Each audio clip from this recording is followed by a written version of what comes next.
The live TV, सच सबसे आगे।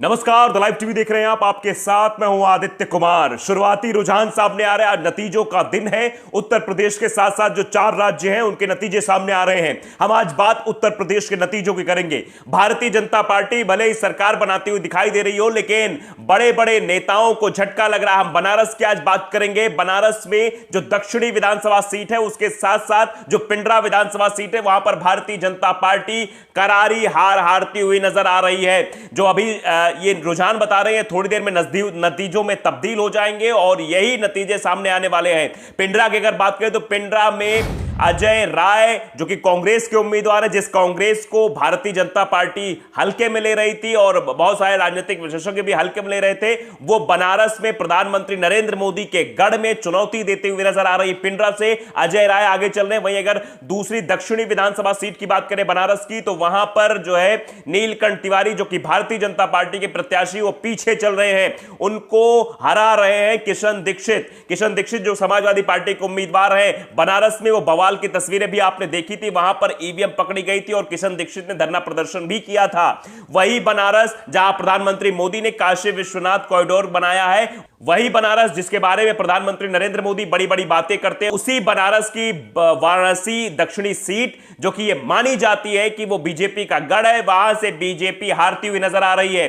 वहीं अगर बात करें हम और सीटों की, जो सतीश चंद्र द्विवेदी हैं जो कि इनके मंत्री हैं, बेसिक शिक्षा मंत्री भारतीय जनता पार्टी सरकार में रहे हैं, वो भी हारते हुए नजर आ रहे हैं। वहां से माता प्रसाद पांडे जो कि समाजवादी पार्टी के उम्मीदवार हैं, वो उनको कड़ी टक्कर दे रहे हैं, यानी सीधे तौर पर हरा रहे हैं। जो अभी ये थोड़ी देर में ये नतीजे जो है सामने आ जाएंगे। स्वामी प्रसाद मौर्य जो है वो भी आगे चल रहे हैं। पूजा शुक्ला लखनऊ उत्तरी सीट से आगे चल रही है, समाजवादी पार्टी के उम्मीदवार है। नीलिमा कटियार बीजेपी के उम्मीदवार कल्याणपुर से ये पीछे चल रही हैं। मनोज पांडे समाजवादी पार्टी के उम्मीदवार है, पहले नंबर पर चल रहे हैं, यानी आगे चल रहे हैं काफी वोटों से। और यहां जो भारतीय जनता पार्टी के प्रत्याशी अमरपाल मौर्य, वो तीसरे नंबर पर चल रहे हैं। बीजेपी के महामंत्री प्रदेश के और बड़ा चुनाव ऊंचाहार यानी रायबरेली की जो सीट ऊंचाहार है वहां लड़ रहे थे। बड़े बड़े नेता अमित शाह के साथ साथ राजनाथ सिंह तक यहां प्रचार करने आए, केशव प्रसाद मौर्य, सारे बड़े नेता यहां प्रचार करने आए, लेकिन उसके बाद भी तीसरे नंबर पर भारतीय जनता पार्टी खिसकती हुई नजर आ रही है। इससे आप साफ अंदाजा लगा सकते हैं कि भारतीय जनता पार्टी को मुंह की खानी पड़ रही है। बड़े बड़े दावे सब फेल साबित हो रहे हैं जिस तरह से नतीजे निकलकर सामने आ रहे हैं।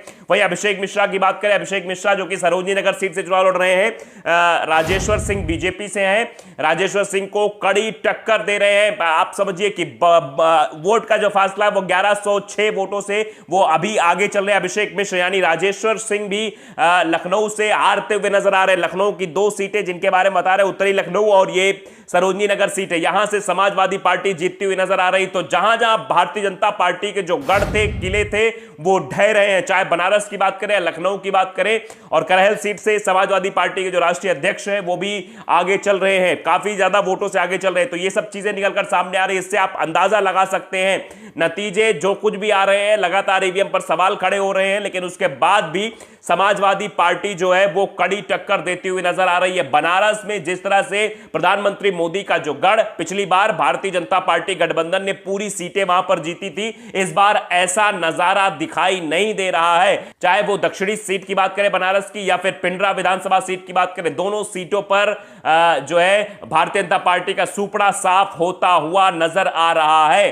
अगर हम बात करें दक्षिणी की, तो दक्षिणी में सीधे तौर पर जो है समाजवादी पार्टी जीत हासिल करती हुई नजर आ रही है। वहीं अगर बात की जाए पिंडरा सीट की, तो अजय राय कांग्रेस के प्रत्याशी हैं जो जीतते हुए नजर आ रहे हैं। आप समझिए कि किस तरह से भारतीय जनता पार्टी अगर बनारस में हारती है तो प्रधानमंत्री मोदी के आभा मंडल को चुनौती है। प्रधानमंत्री जो लगातार दावे करते हैं काशी विश्वनाथ कॉरिडोर का, और जो दक्षिणी सीट है वो उसी दक्षिणी सीट के अंतर्गत ही जो है ये काशी विश्वनाथ कॉरिडोर आता है, वहां पर भी भारतीय जनता पार्टी बुरी तरीके से हार रही है। इस बात का आप अंदाजा लगा सकते हैं जिस तरह से भारतीय जनता पार्टी के बड़े बड़े नेता, यहां तक कि डिप्टी सीएम केशव प्रसाद मौर्य भी ट्वीट करते हैं, काशी और अयोध्या के बाद मथुरा की तैयारी है। तो ये काशी में कॉरिडोर बनने के बाद भी उसका कोई प्रभाव नहीं दिख रहा, शायद उसका दुष्प्रभाव दिख रहा है। जो दक्षिणी सीट पर भारतीय जनता पार्टी के प्रत्याशी नीलकंठ तिवारी हारते हुए नजर आ रहे हैं। आप समझिए ये वही नीलकंठ तिवारी है जो कान पकड़कर माफी मांग रहे थे अपने कार्यकर्ताओं से जनता के बीच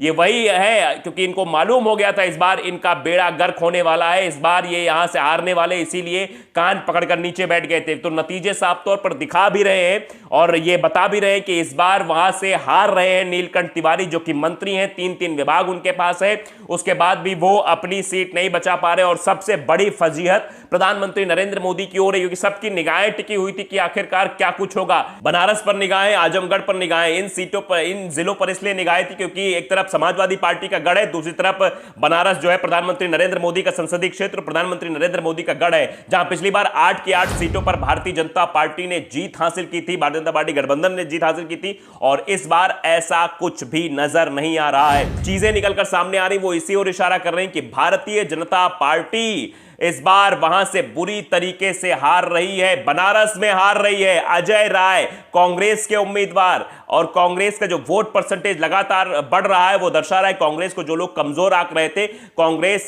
जो है बैकफुट पर नहीं बल्कि बैकअप कर रही है, और बैकअप इस तरह से कर रही है कि वो बसपा को भी पीछे छोड़ रही है, यानी उत्तर प्रदेश में तीसरे नंबर की पार्टी बनकर उभर रही है कांग्रेस। तो इससे अंदाजा लगा सकता है कि वो वोट परसेंटेज में काफी इजाफा हुआ है। आप ये कह सकते हैं लड़की हूं लड़ सकती हूं का जो नारा कांग्रेस लेकर चली थी, वो नारा कहीं ना कहीं कामयाब होता हुआ दिखाई दे रहा है। 40% रिजर्वेशन की जो बात की गई थी महिलाओं को सीट के मामले में, वो भी साफ तौर पर दिखाई दे रहा है। आगे क्या कुछ होगा थोड़ी देर में, जब ये जो रुझान अभी है नतीजों में जब तब्दील होने लगेंगे तो स्थितियां साफ हो जाएंगी। लेकिन ये सबसे बड़ी खबर है, सबसे बड़ी बात है कि भारतीय जनता पार्टी इस तरह से चुनाव हार रही है कि समझ में नहीं आ रहा। सतीश चंद्र द्विवेदी जो कि बेसिक शिक्षा मंत्री भारतीय जनता पार्टी सरकार में रहे, वो भी हार रहे हैं। माता प्रसाद पांडे उन्हें करारी हार देते हुए नजर आ रहे हैं। यानी जब ये नतीजे आएंगे तो सीधे तौर पर सतीश चंद्र द्विवेदी धराशायी हो जाएंगे। तो एक बार हम फिर से सीटों का विवरण आपको देते हैं। नीलकंठ तिवारी बनारस से दक्षिणी विधानसभा सीट से हारते हुए नजर आ रहे हैं।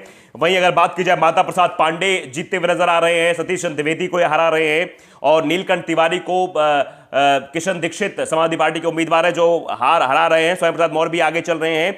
नीलिमा कटियार की बात करें तो भारतीय जनता पार्टी के उम्मीदवार है जो पीछे चल रही कल्याणपुर से। मनोज पांडे ऊंचा हार से आगे चल रहे हैं, समाजवादी पार्टी के उम्मीदवार है। और उसके साथ साथ भारतीय जनता पार्टी के जो उम्मीदवार है वो तीसरे नंबर पर चल रहे हैं, अमरपाल मौर्य, जो कि भारतीय जनता पार्टी में बड़ा कद रखते हैं, प्रदेश में महामंत्री भी हैं, बुरी तरीके से हारते हुए नजर आ रहे हैं। पूरा तिकड़म यहां बिड़ा लिया गया। लेकिन उसके बाद भी अभिषेक मिश्रा की बात करें सरोजनी नगर सीट से तो वो भी आगे चल रहे हैं। राजेश्वर सिंह जो है हारते हुए, भारतीय जनता पार्टी के जो प्रत्याशी वो हारते हुए नजर आ रहे हैं। तो ये हम आपको विवरण दे रहे हैं लगातार भारतीय जनता पार्टी के बड़े बड़े सूरमा, बड़े बड़े नेता, बड़े बड़े विधायक जो पिछली बार मंत्री भी रहे, इस बार वो सीधे तौर पर हारते हुए नजर आ रहे हैं। उनकी सीट नहीं बच पा रही है, इज्जत नहीं बच पा रही, नाक नहीं बच पा रही है। और सबसे बड़ी बात जो है प्रधानमंत्री मोदी की साख नहीं बच पा रही है। क्योंकि अगर देखा जाए तो बनारस में अगर गड़बड़ होता है, बनारस में जो ये रुझान दिखा रहे नतीजों में जब तब्दील होंगे तो आप समझिए कि प्रधानमंत्री नरेंद्र मोदी के आभा मंडल को यह बड़ी चुनौती है।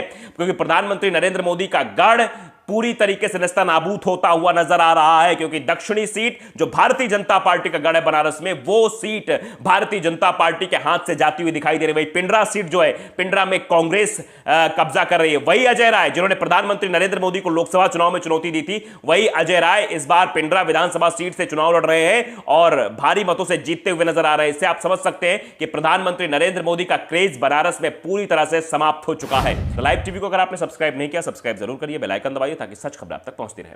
नमस्कार। द लाइव टीवी, सच सबसे आगे।